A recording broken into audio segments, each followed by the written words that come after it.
The reason we wanted to have the Roadtrek or the vehicle to go was because we did want to travel and go around. And he wanted to have his cameras and take pictures, and we didn't want to have that in an automobile because you have to carry that all in the motel every night, and then you have to lug it back out to the car every night. And, you know, you can't leave it in the car, and so that was why we decided we wanted something we could have everything in there with us. And I have pets, and I wanted to be able to travel with my pets and not leave them in a kennel someplace. So that's what we wanted, to be self-contained, and we didn't want a big motorhome. I didn't want all that to deal with, and you can't take that everywhere.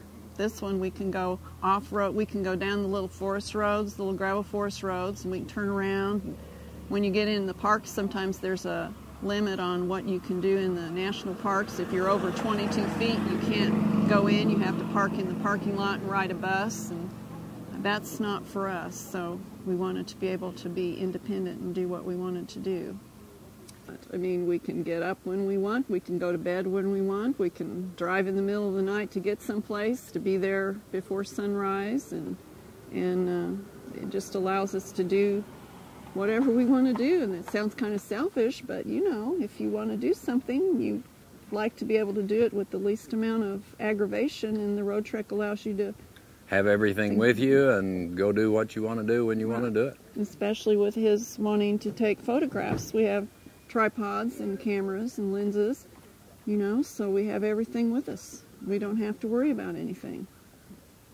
The reason to buy a Roadtrek is, you know, they're #1 in sales in Class B. They have dealers all across the country. They do a great job of service. If you have a problem, you contact the factory, they help you through it. Maybe not instantly, but you know, over a period of time, they'll get the problem resolved.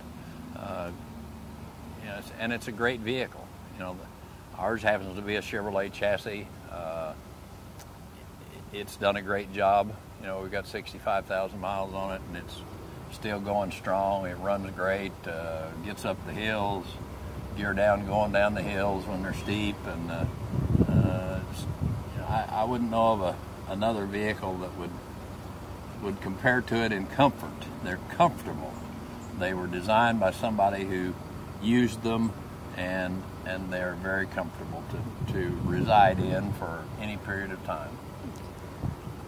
And my viewpoint is the Roadtrek is just like a vehicle. It's just like an oversized van, and so a woman or someone that's not used to driving a big rig could be totally comfortable driving this. You can park it in a normal parking spot that you could park a big van in, you know, so, and I just think it's nice because you can just go everywhere.